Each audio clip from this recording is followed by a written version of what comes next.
Welcome back, you guys. Face of Winter. That is the title. It is time on the calendar for the Warren Miller premiere to come to Salt Lake City and have a big old celebration of our culture here. Of course, I only ride on one big wide ski that some people tend to think is a different thing than having two planks on one on each foot, but I think that we're past all of that, us versus them, and it is just absolutely a wonderful celebration of the culture that we so enjoy as the snow starts to fly, as it already has here in Utah, and we get together and meet some friendly old faces that we know from years gone by in Warren Miller, and also just from being vibrant members of our community, and also some new faces, at least for me anyway. These are names that are well known in the ski community, but when you get that call, it is definitely an important one, and I'm curious to find out how things are going with my first two guests this morning who are appearing in their first Warren Miller ski films. I'm gonna guess it's not gonna be the last.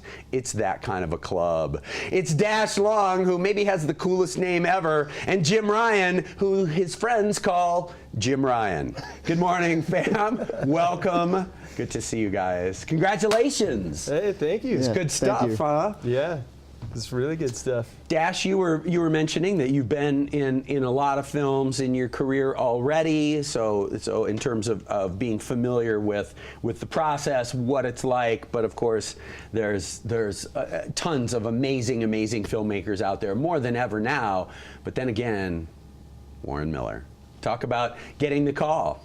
Yeah, last year was an interesting year for me. I had taken on a new sort of position here in Park City as a real estate agent, and my ski career is sort of transforming, so to say. And when my sponsor called me and told me that I had an opportunity to go on a trip to AK with Warren Miller, to say I was excited is an understatement for sure. And yeah, what an iconic figure. That's something you just don't say no to. Such an interesting thing to think what Warren Miller means is still is the pinnacle of filmmaking in 2018.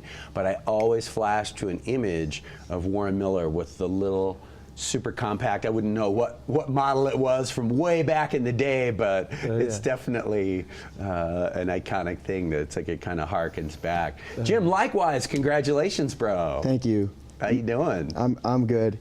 Yeah, getting that call was a big deal. I moved to Jackson Hole to try and pursue this goal of being in a film, and so it like kind of all led up to this moment, and I got the call from my sponsor, and I was on the street, and I did that like classic movie freak out thing where it's like I'm like screaming and yelling and nobody knows like why this person on the street corner is like freaking out and doing my own little dance, and to the point where somebody was like, are you okay? Like, is everything all right? You seem to be having some sort of breakdown. But yeah, it was a big deal, because I mean, Warren Miller it's the classic, and it's kind of what started me on this path. I remember watching my first film and not even realizing that kind of skiing existed, before I had seen it on film. Being from Vermont, you love skiing, but you don't realize the full scope of what skiing can be until you watch the movies. And I thought that was a great observation, and one that we can sort of confirm with empirical evidence. In addition to yourself, quite a few VT crew out here that, as you said in your profile, you learn to love to ski, but you also maybe learn to love some different definitions of what skiing is than what it is on the East Coast. And of course, we all know kind of what those stereotypes are, but it's part of the climate, it's part of the conditions. Talk a little bit about that background and what it, did you ever imagine that, as we got a little bit of the video there on the screen, you can see that that's running while we're talking over it.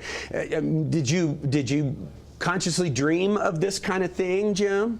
Oh, absolutely. Obviously, I dreamt of this and thought about myself in these positions, and then obviously you get there and it's time to perform. I mean, you can think about it all you want, but there's nothing that really prepares you for standing on top of a mountain in the Chugach. It's unlike it's unlike anything that you could ever imagine. It's so much bigger. The scope is kind of beyond the imagination. Yeah. I think we got to rewind a little bit here because it's not very often that any professional skier even gets a call to go to Alaska. And in my career, it took about 13 years before I got a call, or maybe 12, to go film in Alaska. And this is Jim's first ski film ever, and he got a call. So anyway, it's not just exciting for him on the level of like, yeah, I get to be in a ski movie. It's like, okay, we're going straight to the, I guess, big boy stuff, for lack of a better term.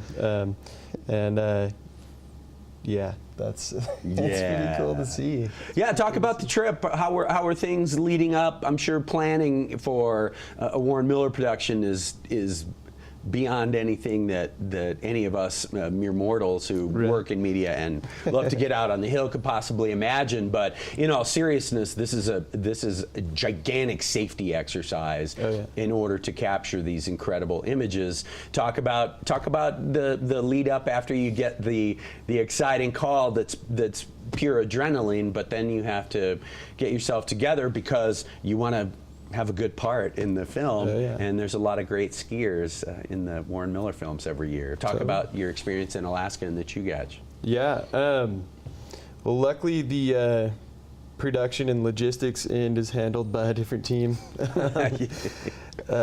So we just kind of, make sure we get on the plane.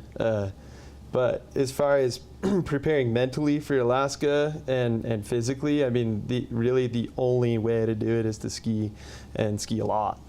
If you want to perform well on those mountains, you just need to have logged it. I mean, we always used to say with the previous film company that I worked with, like 60 days on snow without filming too. That's like hard back-to-back laps. And that's kind of the defining line of like when you really are going to excel in that terrain. But yeah, I think it also, if you can have some other film days logged from earlier in the season and have that confidence kind of built up, that's going to be a major bonus too. But neither of us had that last year. That being Jim's first trip and my first trip for the season with a camera crew was it was different for me, and when we got there it felt the same, but we didn't quite get the conditions we were looking for. And that's a major factor that always plays in. The more extreme a condition in general, the more potential extreme weather swings you're going to have, maybe all-time conditions, but maybe not. Talk about what happens then when you guys are out there, and of course you're pumped and you're ready to drop in, but there's a lot that goes into all of those considerations, including guys on walkie-talkies working minute by minute. Yeah, it happens fast, but maybe we should hear what the rookie has to say about waiting around in AK. Yeah. I mean, that was when I was really happy to have Dash there, because I'm new to Alaska and I don't know about the waiting game, and that's where it's like, holy smokes, I'm here and we're not skiing yet. Is this okay? And Dash has like been there a couple of times, and he's like, it's all part of it. You got to be in the game to win it. So we're hanging out, and you just got to keep positive and make sure that you're in a good mental space, because when it's on, it's on. And you go from hanging out in your hotel room to within a couple hours you're on top of the biggest mountain you've ever stood on, and you need to be able to make that switch, and you need to be in a good place before it turns blue in order to be in that right mindset.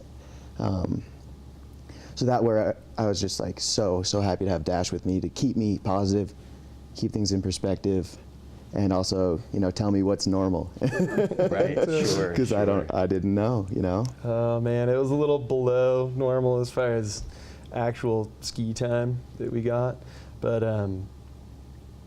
it is normal to wait around up there.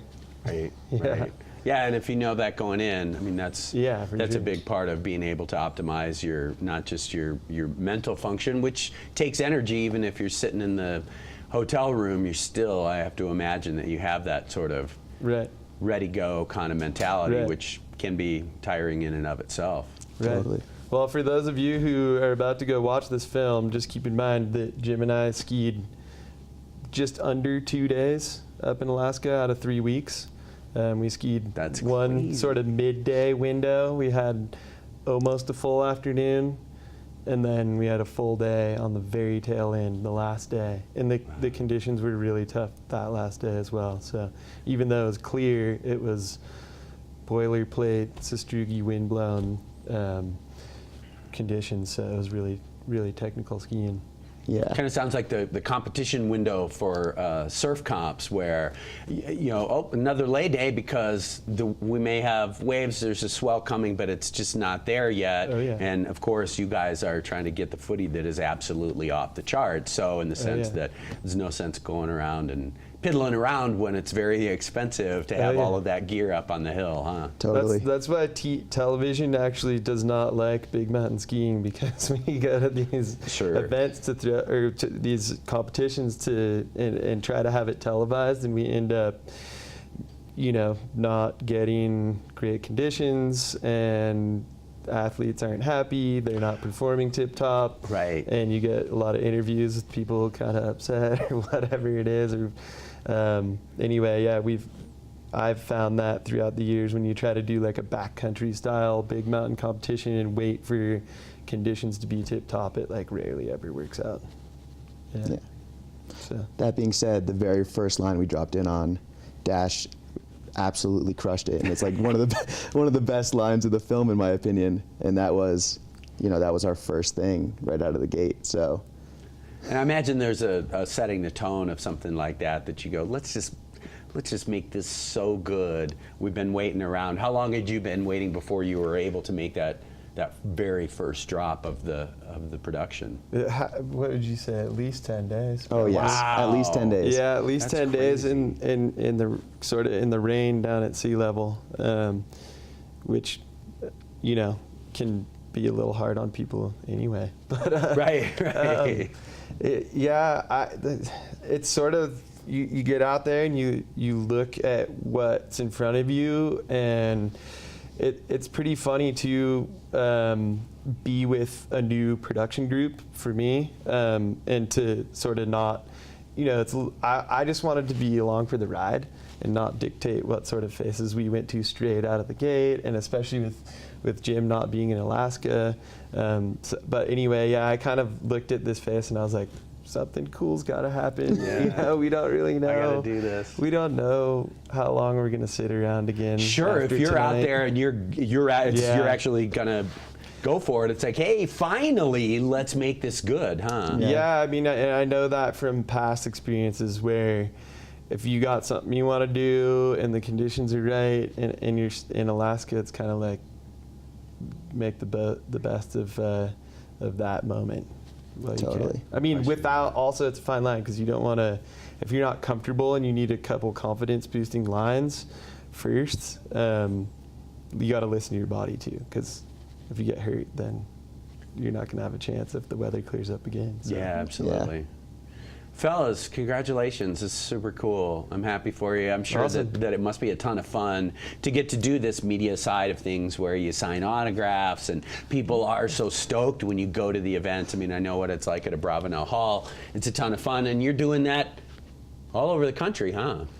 Yeah. Yeah, a few different locations. It's definitely fun to, and it's rewarding to know that what you've put your heart and soul into, Yeah. and literally your blood, sweat, and tears into that people appreciate and get really excited about. I mean, that's really, we're like artists, really. We just, it's Well said. it's about creative expression, Yes. and to know that somebody else likes what you're putting out there is, I guess, ultimately the biggest reward. Totally. Yeah. Good stuff, boys. Thank you for being here. Super appreciate it. You guys are going to hang out for a little bit. Cool. And of course, we'll talk about all of the details of Face of Winter for screenings here in the greater Utah area. Kaylin Richardson and Marcus Caston upcoming from the film as well. Stay tuned. We'll be right back.